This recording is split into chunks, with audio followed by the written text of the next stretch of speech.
Hello guys, how are you? As you know that after installing in any Windows, first of all what we need to do is to update our Windows drivers. If our internet connection is not working properly, it means our Windows drivers have to be updated very quickly. So after installing any operating system on your system, the first step is you will have to update your Wi-Fi driver. So to solve this issue and update my Wi-Fi drivers, I will go to the computer management. After going to the computer management, you can see here that we will come down here to the device manager. In device manager we have different options, so we just have to go to the network adapters. Here you can see I have already updated my network adapters.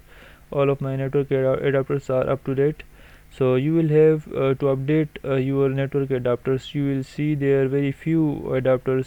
I have many adapters here. You may have 2 to 3 adapters or 4 adapters here.